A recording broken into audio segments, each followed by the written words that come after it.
And most of us, I presume, have come here this morning or go to church or anything because our life is so monotonous, so lonely, so utterly meaningless. And we want to find something that will be deeply gratifying, that will bring about deep content. So, why are we discontented, and with what?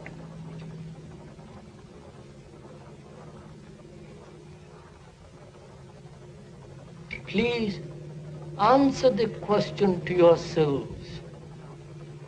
The speaker will go into it, but you have to answer it for yourself.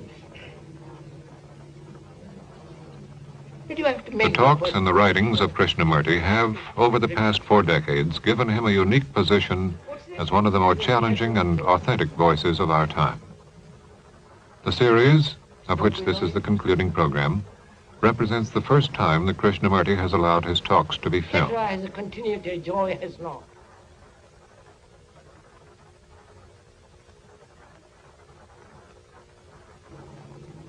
We are discontented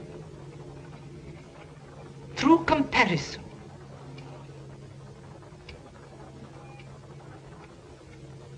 We are discontented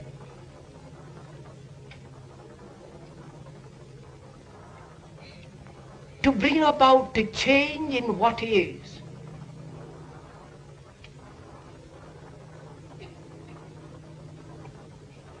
And we are discontented because we don't know what to do with what is.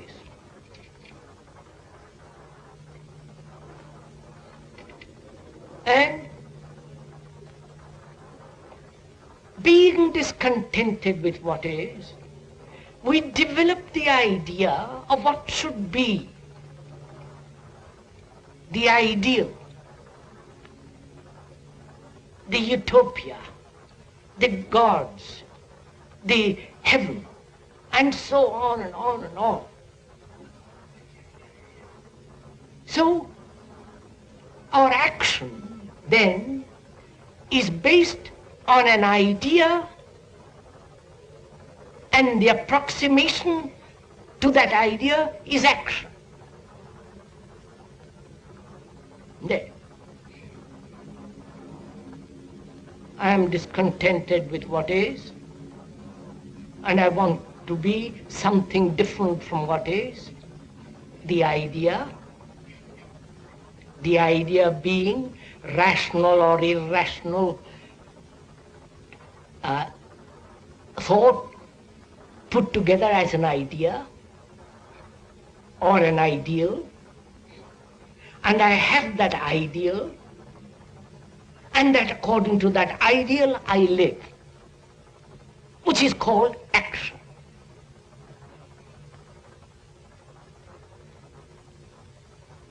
And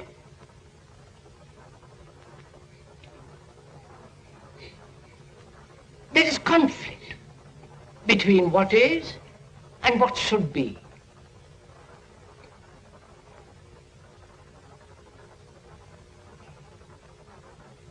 And in that conflict we are caught.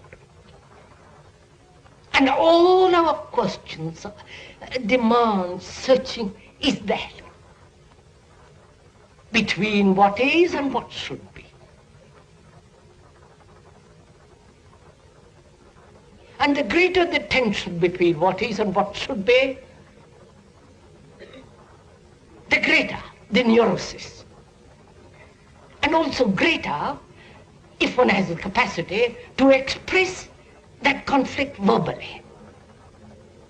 In the theater, in music, in art, in so many ways, literature and so on.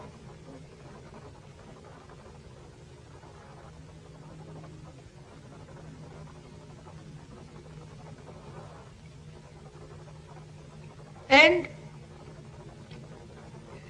being discontent with what is, We invent gods, which becomes our religion. That is the escape we have from what is.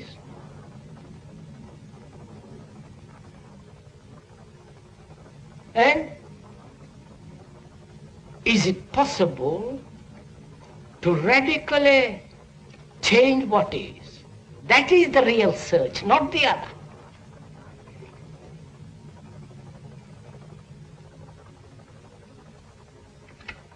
The other is not search at all.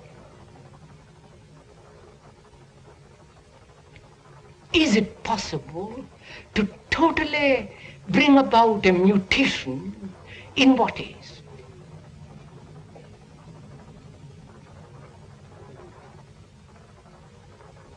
And to go into that, to go into this question of bringing about a total revolution in what is, one must have an extraordinary sense of awareness. You know, to be aware what it means. To be aware of the trees, of the blue sky through the trees, of those hills beyond, of that noise of a motor, of the colors that are there in front. Just to be aware. And to be aware so choicelessly, you know very well that you can't change it. You can't change the mountains. You can't change the beauty of that sky. But when we are aware of what is, we want to transform it. We are endlessly active about it.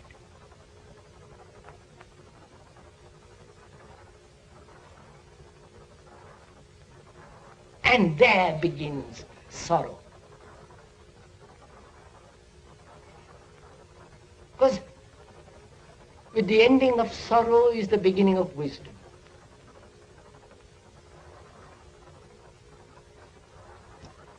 And the ending of sorrow is the understanding of what is. And the understanding of what is can only come when you observe, when you are aware, when the mind is incapable of wanting to change what is, which doesn't mean it is satisfied with what is.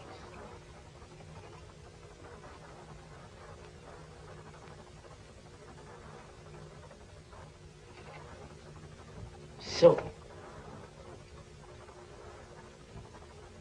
one has freed the mind, or the mind has freed itself from this everlasting search. That's finished. And that means a tremendous burden of one's shoulder.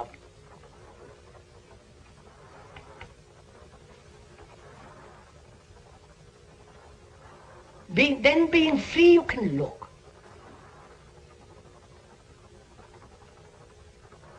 And to look, you need great energy.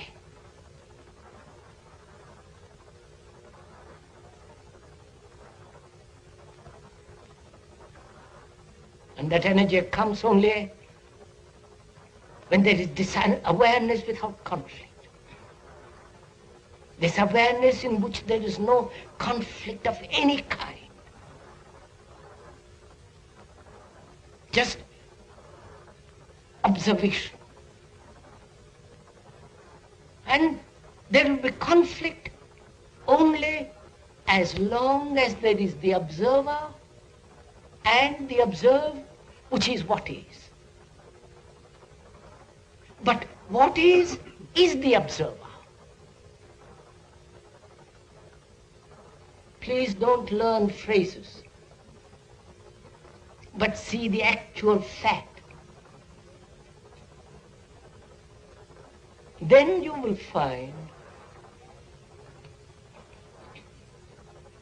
that where there is the observer,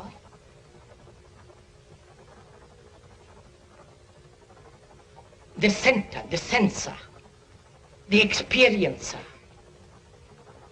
the entity that is always creating the division between the observed and the observer.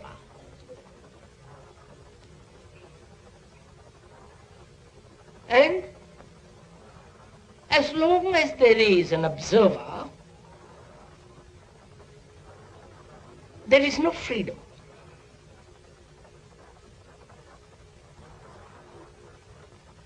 You know, every object, like this microphone, creates a space round itself and is in space.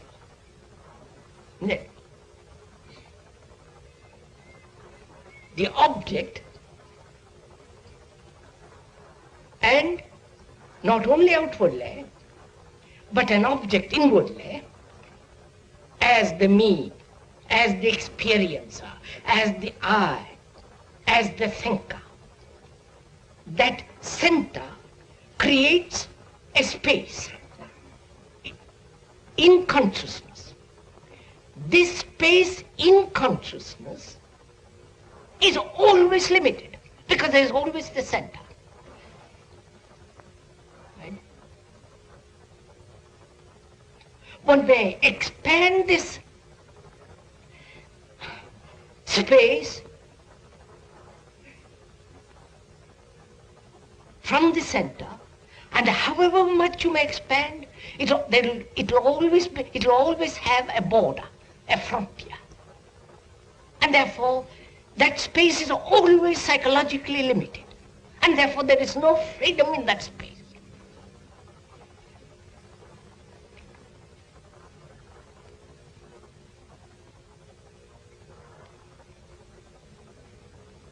And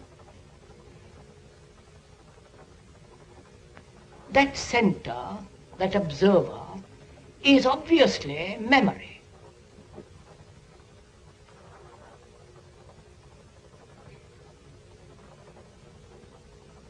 Memory of what has been, whether of yesterday or 1,000 years. That center is the tradition, is the conditioned state which has been put together by time, both chronologically and psychologically.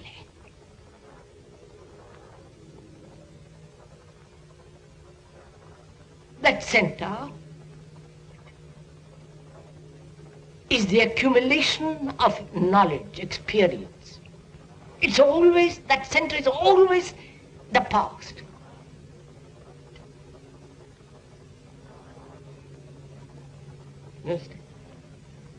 Therefore, that center is not a living thing. It is a dead memory of what has been.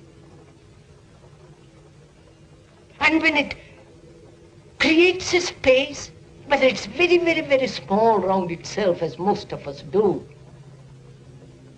concerned with itself endlessly, its activities, its propositions, its ideas, it's a shabby little thing round itself. And that can expand. But however much it may expand through various tricks of thought, of compulsion, of drugs, it is always within the space which the center has created. And therefore there is no freedom, and therefore there is no peace at all.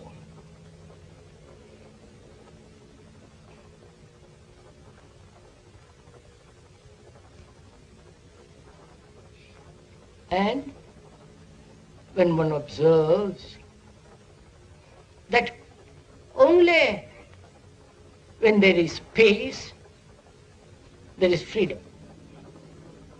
And that space cannot possibly exist psychologically as long as there is an observer.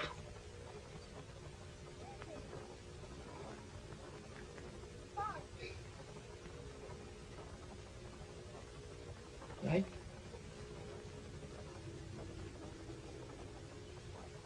And one must have space, as one must have beauty. Beauty which is not man-made.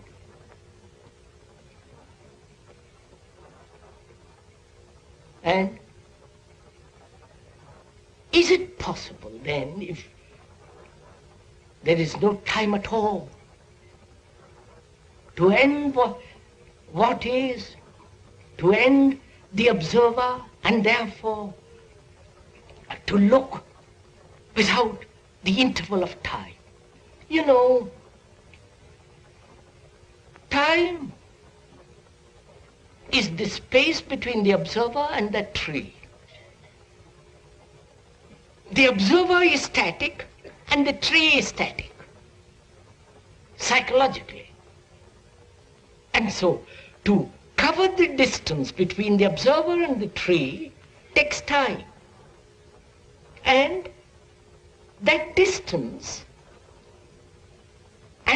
which has been created by the observer and the observed, is always static, is always stationary. So when one thinks of using time or allowing time to bring about a change in the observer, you are only being caught in the static state. So when you discover that, then you ask, is it possible to change instantly what is? The center is violence.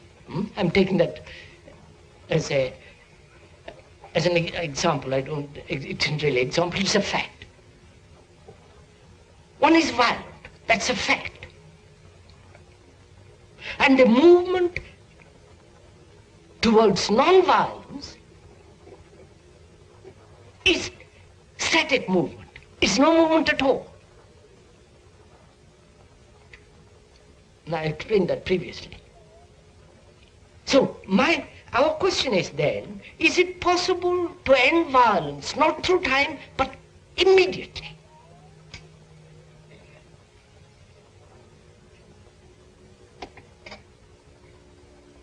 Because if there is observer, he is always limiting the space, and therefore there is no freedom. Therefore, as long as the observer exists, every form of attempt to transcend it, to go beyond it, is still a waste of time. So our question then is it possible to end what? The observer. Not what is.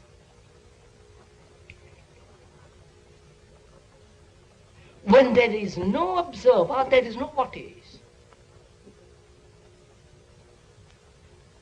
It is the observer that creates what is.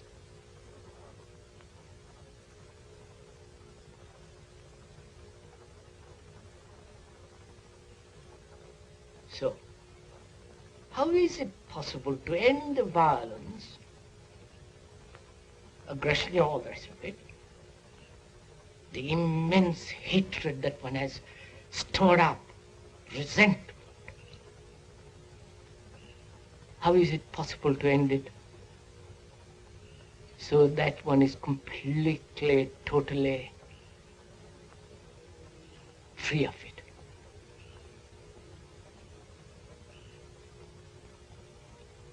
Probably one has never asked this question. Either one has said it, one puts up with it, gets used to it, and carries on. But if one puts that question, either you put it casually, or you put it with intention to find out. Therefore you become very serious. And when you put that question, because you are serious, because you are intent, then you are aware of the whole process of the observer, which means you are totally attentive, completely attentive. And in that attention there is no border created by the center. And when there is complete attention, there is no observer.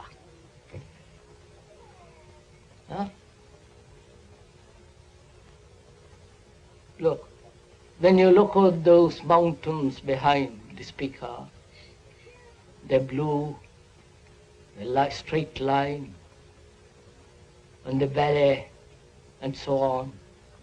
When you give your complete attention to look,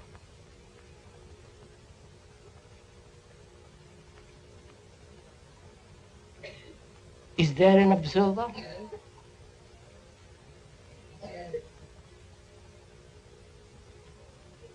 The observer comes into being only when in that look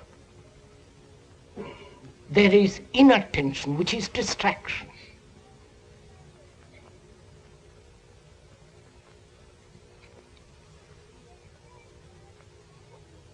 So, only total attention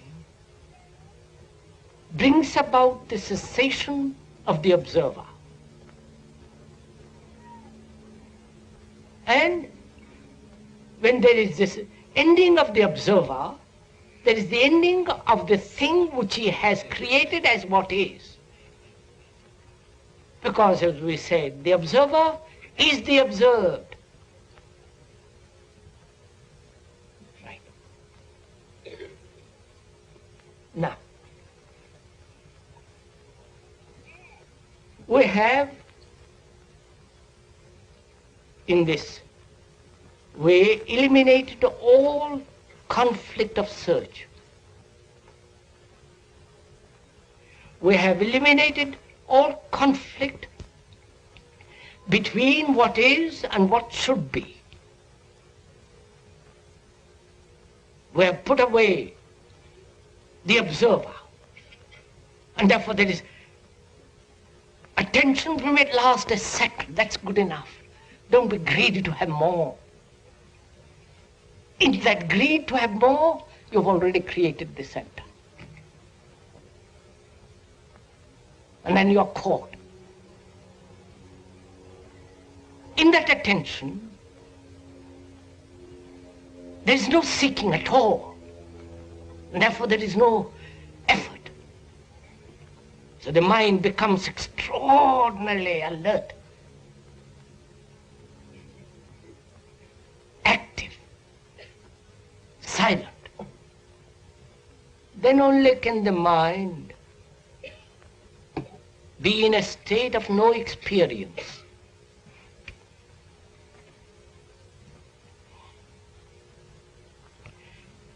And this is important to understand. We all depend on experience. Experience being to go through something.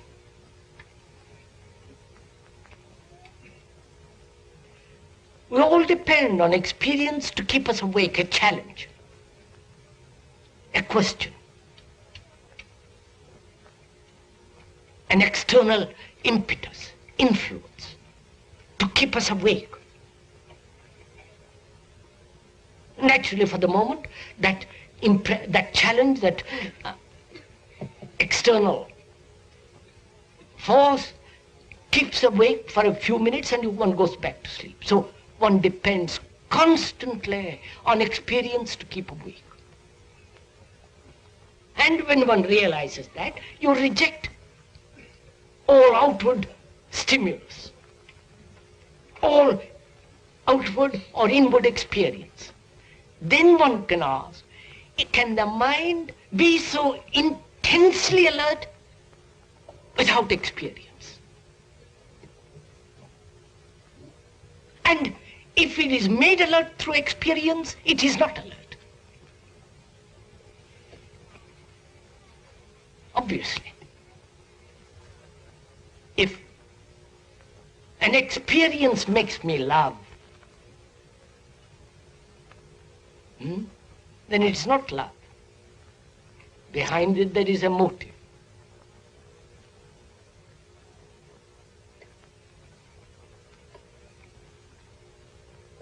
So,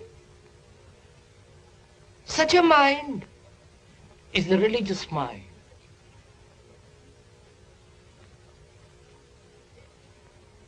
No longer seeking, no longer demanding experiences, is not caught in visions.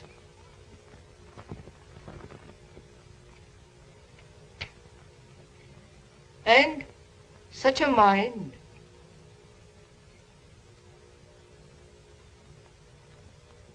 has an activity totally different, at a different dimension, which thought can never possibly reach.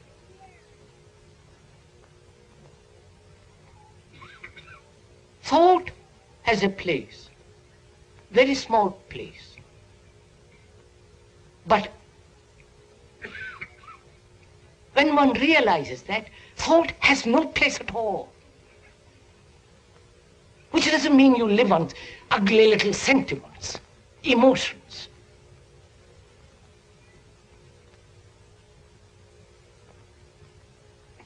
So one can function normally, healthily, sanely in this world with a mind that is not cluttered up by thought.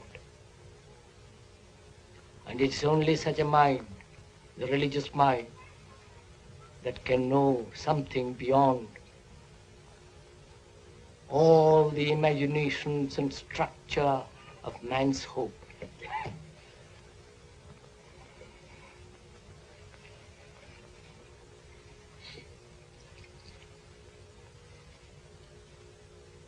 This has been the concluding program in a series of 8 presenting the talks of Krishnamurti.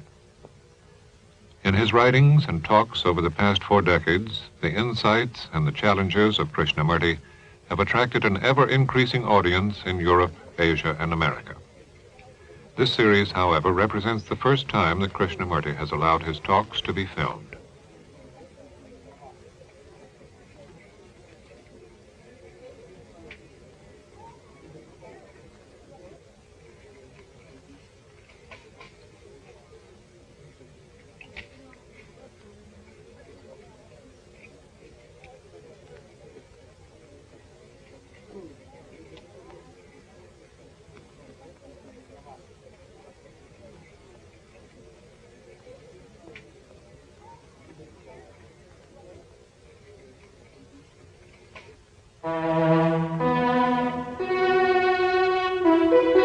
This is NET, the National Educational Television Network.